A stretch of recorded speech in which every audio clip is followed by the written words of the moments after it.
Welcome everyone. Today we are going to be building one of our custom Scrabble boards. The first thing we like to do is, after we get the design figured out with the customer, we like to actually draw it out square by square. And then once we have that, then we figure out what is the most structural way of doing it. Is it by having two vertical pieces in this case, or three horizontal pieces in this case? So what we do is we count block by block. And which one ever has the most is what we usually have as a structural aspect of this. So in this case, we have the three horizontals that equal out to 16, and the two verticals equal out 14. So we would go with the three horizontals in this case. So 5, 7, and 4 inches. 5, 7, and 4 by 3.5. So then, once we have that, we'll take it over to a saw and we will begin cutting all those pieces out. Now, I like to do multiple measurements at a time just because it saves me some time doing the cuts. Now, I know that my blade's an 1/8 inch, so I'm able to do that. So, know your blade, and you can potentially cut more than one piece.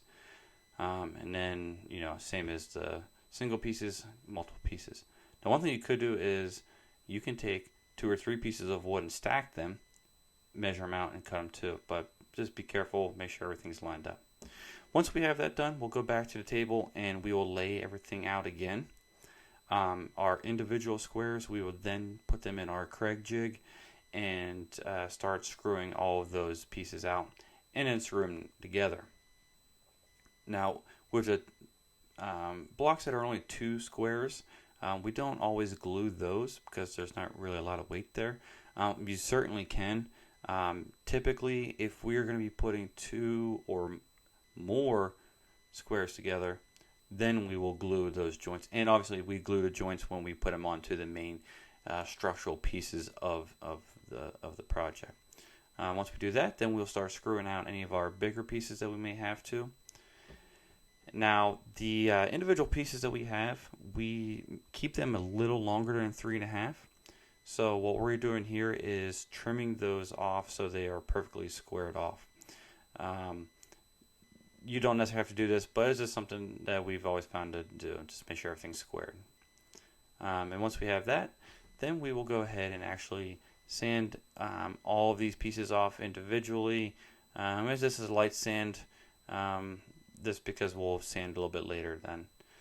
Once we have all those sanded, we'll go back and then we'll start actually putting the puzzle together. Now, one thing to note is you're doing this all upside down. So when you're putting it together, you need to make sure that you're doing the reverse of the what's on your design. Then again, like I said, once we have that done, then we go over the final sanding to make sure all the joints are flush. And then we blow it off with some compressed air. And then we're ready to put some stain on it. So what I like to do first is I like to actually start from the back side. So we'll stain the back side. And then from there, I will go ahead and go around all the edges before I flip it back over and do the top side. Now, I like to use a lot of pressure to try to get in all the grain and pull all the grain out of the wood as well. And then from there, we mark off our Scrabble boards at 3.5 inch squares, and we use a permanent marker, in this case a Milwaukee permanent marker, to mark off all of the squares and edges with that marker. Now, we like the Milwaukee because it actually applies and is a little crispier than the like a Sharpie. The Sharpie on this size project would not last the whole way through because it's not made to be drawn on stained wood, basically. The Milwaukee is. So once we have all that done and all the edges done, so we'll have all 4 squares. I like to flip it over and I like to put my hanging hooks on. I will put 2 at the top of each project and 2 at the bottom. Now, if you do just 2 at the top and that's it, please be aware that if you have a dry environment home, the wood could warp even if it's sealed. So to kind of avoid that and kind of keep it in one piece, if you put 4 hooks on, 2 in the top, 2 in the bottom, that'll help keep the structure of the boards.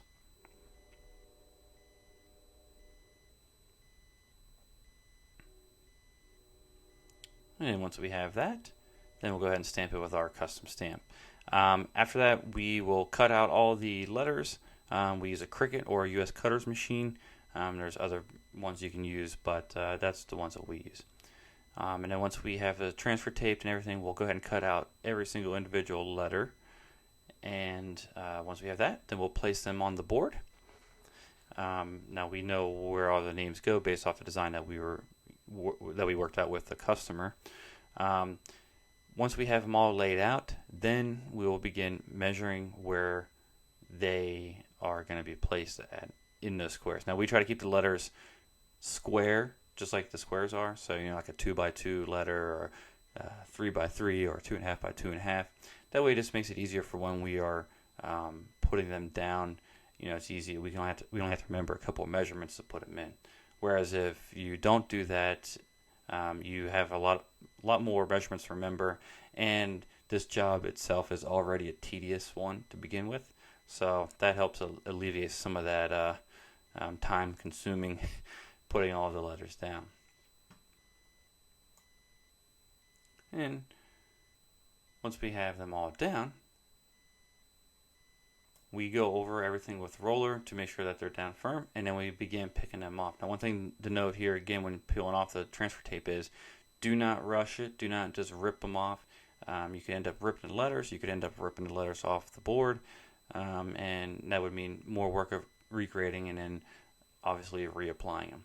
And then once we're done with that, we'll go ahead and put on our polyurethane. Now we use a water-based, vice a oil-based for inside projects. We found that it has lasted just as long as an oil-based. Now if this was an outside project, we would certainly use oil-based due to the weather elements, but inside the water-based seems to work just fine. We've had no complaints and we've seen no issues. So once that's done, that is it. We greatly appreciate everyone tuning in. If you would like to purchase one of our custom Scrabble boards, you can do so at our website at ivyandwilco.com. Thank you, everyone.